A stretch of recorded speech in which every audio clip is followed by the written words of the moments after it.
우리가 어떻게 하면 행복하게 지낼 수 있을까요? 제가 최근에 읽은 책이 있는데 책 제목이 좀 깁니다. 상처 입지 않고 행복해지는 인간 관계의 힘이라는 책입니다. 우리가 많은 관계성 속에서 살다 보니까 관계가 무너지면 우리가 행복감을 참 느끼기가 어렵죠. 그래서 성경적인 관계의 기술에 대해서 가르쳐주고 있는 책인데 기회 되시면 여러분도 꼭 한번 읽어보셨으면 좋겠습니다. 이 책에서 제가 인상 깊은 문구가 참 많았는데 그 중에 하나가 뭐냐면 행복은 성적순이 아니라 인간관계의 순이다 이렇게 말합니다. 참 어려운 말일 수 있는데 사람들이 일을 아무리 잘해도 관계가 무너져 있으면 어떨까요? 우리는 그 속에서 행복감을 누리기는 어렵죠. 반면에 일은 잘 못해도 주변에서 나를 지지해주는 사람들이 많고 따뜻한 관계가 있다면은 우리는 그 안에서 행복감을 느끼며 살아갈 수가 있습니다. 이를테면 직장에 출근했는데 누군가가 나를 반갑게 맞아줍니다. 그럴 때 우리는 어떻습니까? 아주 사소한 거지만 그 속에서 우리는 기쁨을 느끼게 됩니다. 집에 돌아왔을 때 반갑게 맞아주고 따뜻한 분위기 속에서 따뜻한 대화가 오고 가면 우리는 그 안에서 가정 안에서도 행복감을 느낄 수 있습니다. 친구 간에도 동료 간에도 칭찬의 이런 귀한 말로 인해서 우리는 그날 하루가 행복하게 바뀌는 것을 경험하게 됩니다. 사람과 사람 사이의 이 친밀한 관계가 우리를 이처럼 삶의 의미를 부여해주고 내 삶을 가치 있게 만들어 준다는 것입니다. 그렇다면 우리가 이 세상을 살아가게 되면서 많은 관계 속에서 살게 되는데 그 중에서 가장 중요한 관계가 무엇일까요? 그것은 바로 무엇보다도 하나님과의 관계가 중요합니다. 신앙생활에서 가장 중요한 본질이 무엇이냐면 하나님과의 친밀함에 있습니다. 신앙생활을 오래 해도 하나님 앞에 가까이 친밀함이 없으면 신앙생활이 공허해집니다. 내가 지금 뭘 하지? 예배를 드렸어도 감격이 없습니다. 그러니 하나님과의 친밀함이 가득하게 임하기를 주님의 이름으로 축복합니다. 행복이 인간관계의 순이라면 우리의 영원한 행복은 하나님과의 관계의 순이라고 말할 수가 있는 것입니다. 사람과 사람 사이의 이 친밀한 관계가 이렇게까지 우리의 인생의 의미를 부여해 줄 정도라면 하나님과의 친밀한 관계라면 어떻겠습니까? 매일 하나님이 그 친밀함 속에서 우리의 인생을 선한 길로, 복된 길로, 날마다 형통의 길로 인도해 주실 것을 믿습니다. 사랑하는 성도 여러분, 여러분은 하나님과의 관계가 지금 어떠하십니까? 지금 친밀한 관계 아래 살고 계십니까? 오늘 말씀해 보니까 히스기야 왕이 등장합니다. 이 사람은 유다의 13대 왕이었고 25살의 왕이 되어서 29년간 유다를 통치한 왕이었습니다. 히스기야의 삶에 대해서 성경에서 그에 관해서 딱 한마디로 이렇게 기록합니다. 7절 말씀에 이런 말씀이 있죠. 여호와께서 그와 함께 하심에 그가 어디로 가든지 뭐 하더라? 형통하였더라. 이 말씀이 얼마나 귀한지요. 하나님께서 히스기야와 함께 하심에 히스기야가 어디로 가든지 형통한 삶을 살았다는 것입니다. 그가 어디로 가든지 형통하더라. 사랑하는 성도 여러분, 저는 여러분이 이와 같이 형통한 은혜가 있길 바랍니다. 어디로 가든지 형통한 은혜가 임하기를 간절히 소망합니다. 그런데 성경은 그가 형통했다라고 기록하면서 그가 어떤 형통이 무엇이었는지에 관해서 아주 굉장히 구체적으로 기록하고 있다는 것입니다. 8절 말씀해 보니까 이렇게 기록하고 있습니다. 그가 블레셋 사람들을 쳐서 가사와 그 사방에 이르고 망대에서부터 견고한 성까지 이르렀더라라고 말씀하죠. 히스기야가 블레셋 사람들을 쳐서 가사 지방을 정복하고 그 사방까지 다 정복해서 견고한 성까지 이르렀더라. 그들의 요새까지 다 정복했다는 말인데요. 이 말이 무슨 말이냐면 아버지 아하스 왕 때에 블레셋과 에돔이 유다를 침공했습니다. 그래서 여러 지역들을 다 빼앗겼는데 히스기야가 왕이 되고 나서 그 땅을 다시 전쟁을 일으켜서 그 땅을 되찾아왔다는 것입니다. 그런데 여기서 끝난 것이 아니라 여기에 나오는 이 가사라는 지역이 굉장히 중요합니다. 이 지역은 굉장히 중요한 지역인데 이 블레셋의 최남단에 속해 있는 지역입니다. 그러니까 이 가사에서부터 견고한 성까지 그들의 요새까지 다 정복했습니다. 그러니까 한마디로 이 블레셋 땅의 거의 대부분의 땅을 히스기야가 다 차지하게 되었다는 것입니다. 엄청나지 않습니까? 히스기야의 형통이 내용이 바로 이런 것이었습니다. 회복이 있었고 그 다음에 승리가 있었고 그리고 정복이 있었다는 것입니다. 그뿐만이 아닙니다. 히스기야가 통치했던 때의 이야기를 기록한 성경이 있습니다. 자, 역대하 32장 27절 말씀에 함께 읽어보겠습니다. 히스기야가 부와 영광이 지극한지라 이에 은근과 보석과 향품과 방패와 온갖 보배로운 그릇들을 위하여 창고를 세우며, 이렇게 말씀해 보니까 히스기야가 부와 영광이 지극했다라고 말씀하는데 이 지극하다라는 이 단어를 이 영어 성경으로 한번 찾아보니까 very great라는 단어를 쓰고 있습니다. 그러니까 그가 가지고 있는 은금과 보석과 향품 모든 것들이 엄청나다는 것입니다. 이것을 한마디로 표현할 길이 없습니다. 부와 영광이 다 그의 것이었습니다. 그래서 엄청난 창고를 세워야만 했다는 것입니다. 이어지는 말씀에 보니까 역대하 32장 29절에 이런 말씀도 있습니다. 양떼와 많은 소떼를 위하여 성읍들을 세웠으니 이는 하나님이 그에게 재산을 심히 많이 주셨음이며. 자, 계속해서 은혜를 부어주시죠. 하나님께서 부어주신 은혜가 얼마나 큰지 양떼와 많은 소떼를 위해서 성읍들을, 도시들을 세웠다는 겁니다. 처음에는 가축들을 하나님이 계속 불어나게 하시니까 외양간을 계속 넓혀갔습니다. 다음에는 우리를 계속 넓혀가다가 하다 안 되니까는 이 가축을 국가적으로 관리하자 그래가지고 성읍을, 도시를 세웠다는 것입니다. 놀랍지 않습니까? 이렇게 늘어난 이유가 무엇입니까? 하나님께서 그에게 재산을 심히 많이 주셨다는 것입니다. 누가요? 하나님께서 히스기야에게 계속해서 은혜를 부어주셨다는 것입니다. 그러니까 히스기야의 형통이 바로 이런 겁니다. 회복이 있었고 승리가 있었고 그의 평생에 하나님이 부어주시는 풍성함이 그에게 함께 있었다라는 것입니다. 역대하 32장 30절 말씀에도 아주 귀한 말씀이 있습니다. 이 히스기야가 또 기온의 윗샘물을 막아 그 아래로부터 다윗성 서쪽으로 곧게 끌어들였으니 히스기야가 그의 모든 일에 형통하였더라. 할렐루야. 히스기야가 또 예루살렘 부근에 있었던 기온의 윗샘물이 있습니다. 이 윗샘물을 막아서 아래로부터 다윗성으로 수로를 탁 내게 되니까 다윗성에는 먹는 물 걱정이 없게 만들었다는 것입니다. 제가 이스라엘에서 가서 보니까 2700년 전에 만들었던 그 수로가 지금도 그대로 있습니다. 놀라운 것은 그 수로에 지금도 물이 가득 차 있습니다. 얼마나 대단합니까? 그 물이 어디까지 차 있느냐면 작게는 발목에서 그리고 많게는 허벅지까지 물이 출렁출렁 넘쳐 있습니다. 당시에 생각해 보십시오. 그 지역에 물이 풍부한 지역이었습니까? 그렇지 않습니다. 이것을 누가 해냈습니까? 히스기야가 해냈다는 겁니다. 하나님이 지혜를 주셨고 공사를 할 수 있는 모든 여건을 그에게 다 허락해 주셨기 때문에 히스기야가 그가 하는 모든 일에 형통함이 있었다는 것입니다. 하나님이 함께 하셨기 때문에 주어진 복이었습니다. 히스기야의 삶을 기록하고 있는 오늘 말씀과 역대하 32장에서 동일하게 지금 기록하고 있는 말씀이 무엇입니까? 형통하였더라입니다. 저는 여러분의 삶 속에 히스기야의 인생과 같이 형통함이 있기를 주님의 이름으로 축복합니다. 여러분의 자녀들이 형통하기를 바랍니다. 여러분의 인생이 가정 가운데 형통함이 있기를 바랍니다. 여러분의 사업처가 하나님이 부어주신 은혜로 말미암아 풍성하게 되시기를 주님의 이름으로 축복합니다. 우리식으로 표현해 본다면 우리 자녀들이 시험만 봤다 하면 그냥 합격하는 겁니다.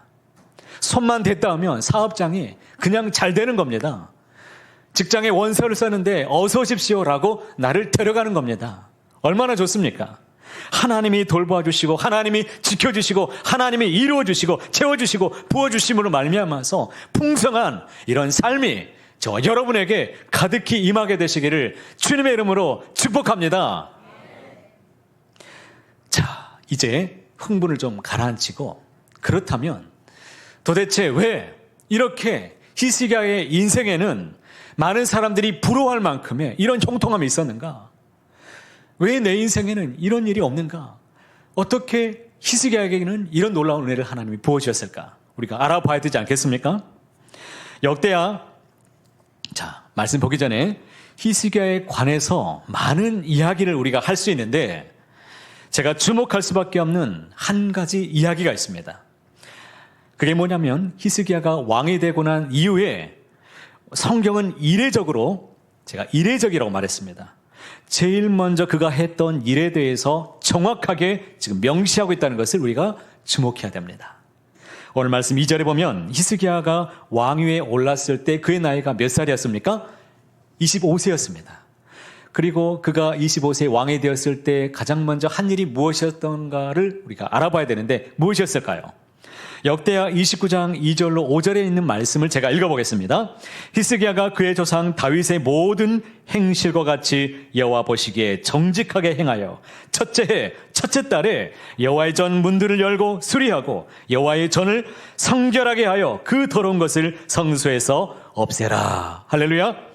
그가 왕이 되고 나서 제일 먼저 했던 일이 무엇입니까? 첫째 해 첫째 달에 그냥 처음부터 시작한 일이 무엇입니까? 여호와의 전에 성전의 문을 열었습니다. 그리고 성전을 수리했고 성전에 성결하게 했던 일을 그가 했다는 것입니다. 이걸 보면 이전까지 성전의 문이 굳게 닫혀 있었고 아무도 관심조차 갖지 않고 그냥 폐허 상태로 방치되어 있다는 것을 우리가 알 수가 있습니다. 그러니까 그동안에 예배가 멈춰 있었다는 것입니다. 히스기야 25세 때에 그가 왕이 되어서 29년간을 통치했는데, 다른 성경에 보면 이런 기록이 있습니다. 그가 12살 때부터 13년 동안 아버지 아하스 왕 밑에서 함께 통치했다는 말씀이 있습니다. 아하스 왕은 자기가 직접 우상을 만들었습니다. 그리고 그것을 가지고 하나님께서 금지시켰던 그런 가증한 것, 인신 제사도 행했던 왕이었습니다. 곳곳에 산당과 신상들을 세워서 나라를 완전히 황폐화시켰습니다. 우상의 나라로 만들었죠. 심지어 하나님을 예배하는 성전에다가도 이 우상의 신전을 만들어가지고 우상에게 제사를 지냈습니다. 급기야 성전의 모든 기구들을 다 파괴하고 성전의 문을 닫아버린 겁니다. 폐쇄시켜버렸습니다. 히스기야는 어린 시절부터 그가 이 모든 광경을 보았습니다. 성전이 무너진 것을 보았습니다.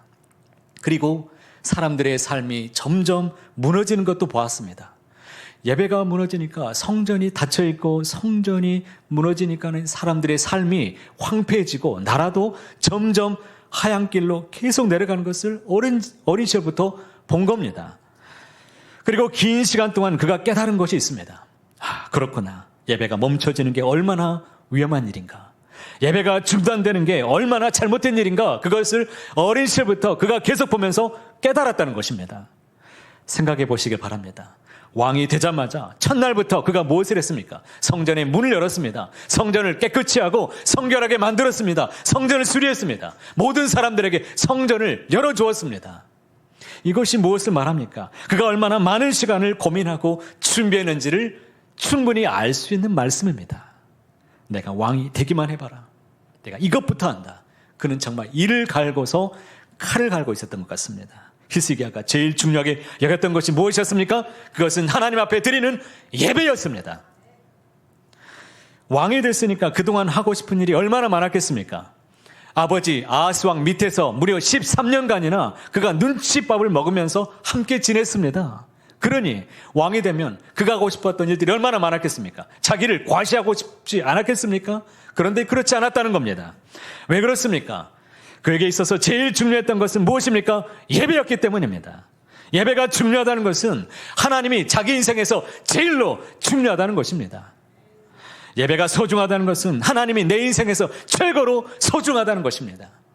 가장 우선순위입니다. 무엇보다도 빼놓을 수 없는 가장 소중한 것, 그것이 바로 예배였고 이것이 바로 하나님이었습니다.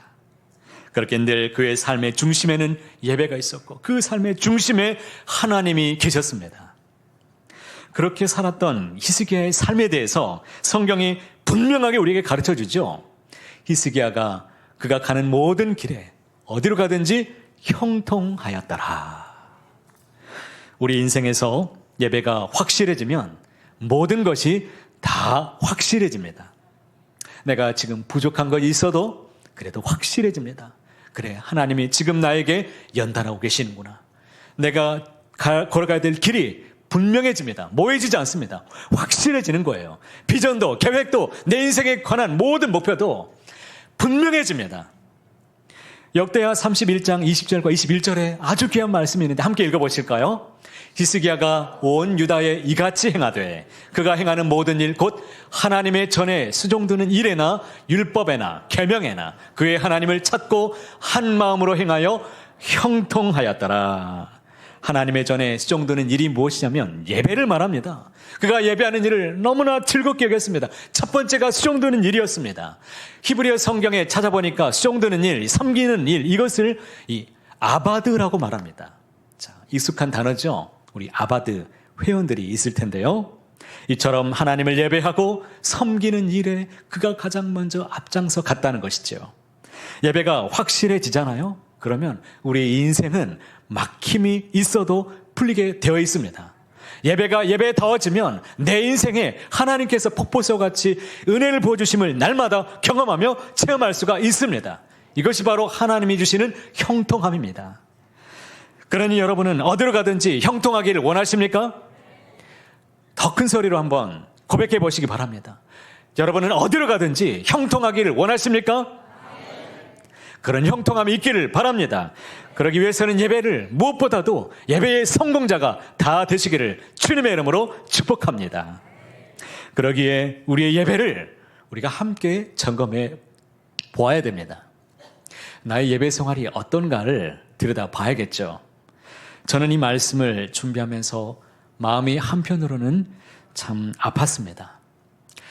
우리는 사실 이 예배에 관심을 가져야 되는데 이것보다 먼저 관심을 갖는 게 무엇이냐면 하나님의 손에 있는 선물, 나에게 무엇을 주실 것인가, 나에게 어떤 형통을 주실 것인가에 먼저 우리는 관심을 갖게 됩니다. 그러니 예배가 형통을 위한 수단이 되는 것은 결코 우리 신앙에서 용납해서는 안 될 것입니다. 예배 잘 드리면 잘 된대, 예배 잘 드리면 만사가 형통한데 이것이 아니라 히스기야가 오늘 삶에 있어서 하나님께서 그에게 복을 주셨던 이유가 무엇인가를 캐내야 됩니다. 자, 말씀을 다시 한번 보시기 바랍니다. 역대하 31장 21절에 큰 목소리로 함께 읽어보겠습니다. 그의 하나님을 찾고 한 마음으로 행하여 형통하였더라 라고 말씀하죠. 이 말씀을 마음에 완전히 새기십시오. 아주 간단한 말씀입니다. 세 가지만 기억하시면 됩니다. 하나님을 찾았습니다. 한 마음으로 하나님 앞에 행했습니다. 그리고 형통함을 누렸습니다. 자, 우리가 붙잡아야 될 말씀 첫 번째가 무엇이냐면 히스기야는 하나님을 날마다 찾는 인생이었다는 것입니다. 여기서 찾다라는 이 원어를 찾아보니까 다라쉬라는 이 단어를 쓰고 있는데 그러니까 길을 물었다는 거예요. 하나님, 내 인생의 길을 하나님께 맡기고 의지하면서 모든 길을 물으면서 하나님을 찾고 구했다는 겁니다. 전적으로 전심을 다해서 하나님만 의지했고 전력을 다해서 하나님께 간절히 구했다는 뜻이 이 찾다라는 단어입니다. 여러분, 하나님을 찾으시길 바랍니다. 모든 삶 속에 어떤 상황이 있든지 무엇이 막혀 있어도 하나님을 구하시고 찾으시길 바랍니다. 히스기야가 항상 하나님을 찾았는데 그가 하나님만 의지하기로 했잖아요. 그런데 이 히스기야가 당시에 아수르라는 나라의 조공을 끊어버렸습니다. 하나님만 의지하기 위해서 다른 것 의지하지 않기 위해서 끊었습니다. 그랬더니 이 아수르의 사네립이 군대를 동원해서 유다를 침략해 왔습니다. 그때도 두려워하지 않고 하나님을 찾았습니다. 하나님 앞에 구하고 하나님의 사람 이사야 앞에 나갔던 사람이었습니다. 그러니 그의 삶의 중심에는 언제나 누가 있었습니까? 하나님이 있었다는 것입니다.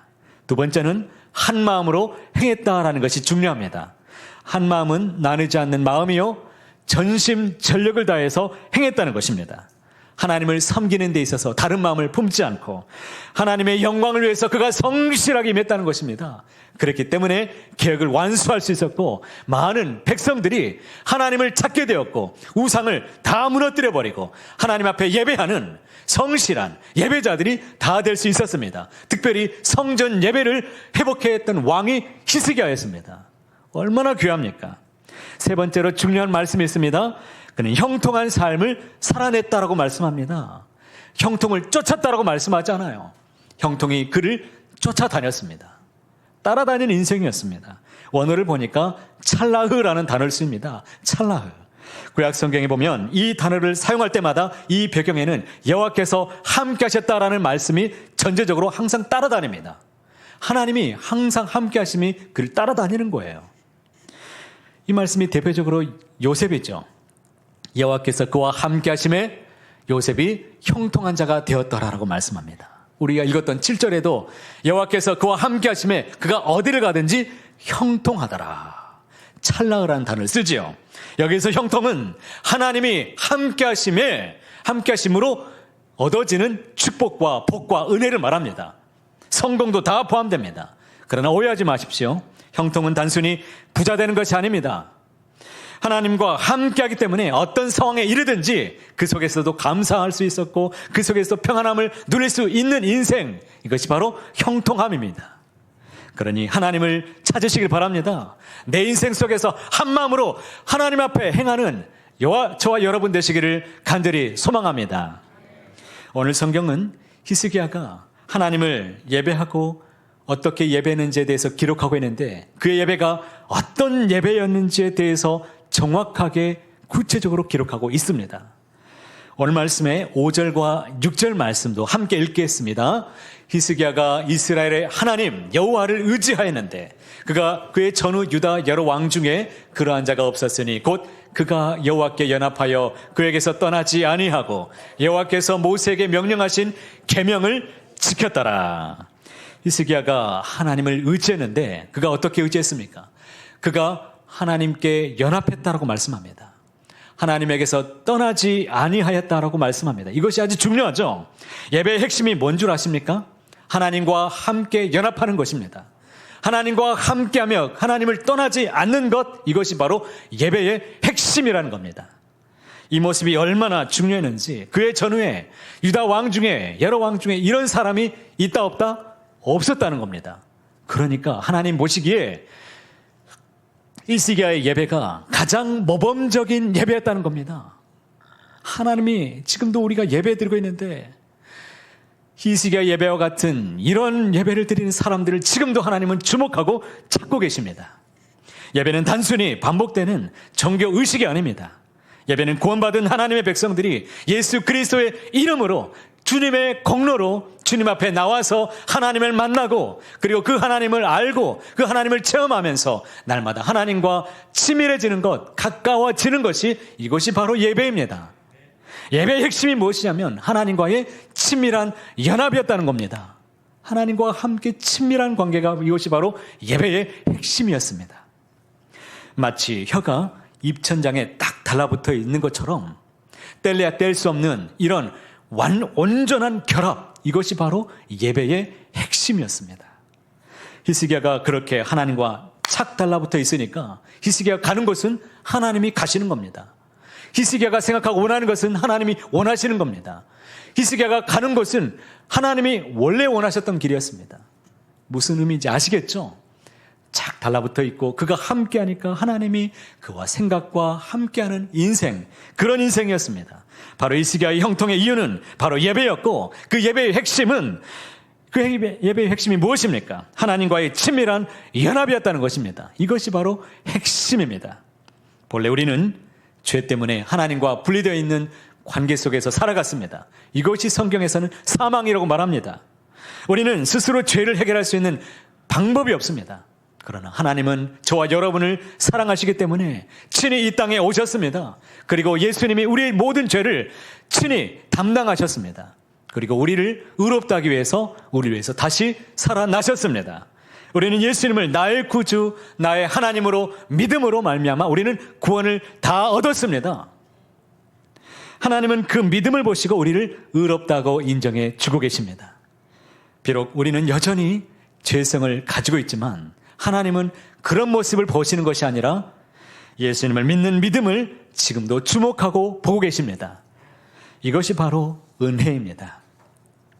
신약 성경에도 형통에 관한 말씀이 있는데 대표적인 말씀이 요한복음 15장 7절에 있습니다. 이 말씀 함께 읽어보겠습니다.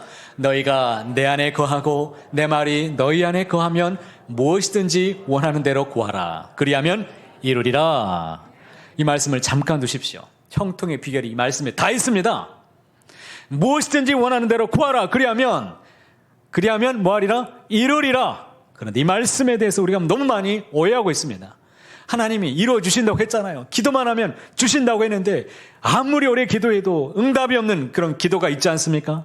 그래서 하나님을 원망하고 또 하나님께 대해서 자꾸 이런 원망 때문에 시험에 드는 그런 분들도 있습니다. 그런데 이 말씀에는 대전제가 두 가지가 있습니다. 무엇입니까? 예수님께서 분명히 말씀하셨습니다. 내 안에 거하라고 말씀하셨습니다. 예수님 안에 거하시길 바랍니다. 예수님 안에 거한다는 것은 우리 예수님과 함께 친밀한 삶에 거하는 것입니다.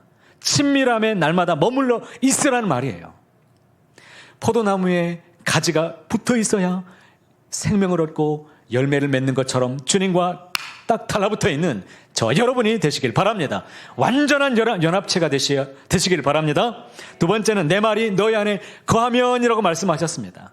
이것이 무엇입니까? 그저 듣고 흘려버리는 말씀이 아니라 그 말씀이 내 삶 속에 살아서 역사하도록 만들라는 것입니다. 주님과 친밀한 관계 속에서 살아가면서 말씀을 내 삶 속에 거하게 할 때 반드시 내 안에 하나님이 주시는 말씀이 있습니다. 그 말씀을 붙잡고 말씀을 이제는 구하시길 바랍니다. 그러면 그 말씀이 살아서 역사함으로 내 인생을 비춰주시고 내 발의 등이요 길이 되게 빛이 되게 만들어 주실 줄로 믿습니다. 사랑하는 성도 여러분, 하나님과 친밀한 예배자가 되시길 바랍니다. 어떤 상황에도 하나님과 늘 연합하며 주님 안에 거하는 인생 되시기를 주님의 이름으로 축복합니다. 말씀이 내 안에 역사하도록 살아내시며 힘쓰며 오직 한 길로만 나아가시길 바랍니다. 반드시 복되고 형통한 인생으로 하나님께서 동행해 주시리라 믿습니다. 바라기는 저와 여러분의 삶 속에 어디로 가든지 형통케 하는 하나님의 풍복의 은혜가 넘치게 되는 저와 여러분 모두가 다 되시기를 높으신 주님의 이름으로 간절히 소원합니다.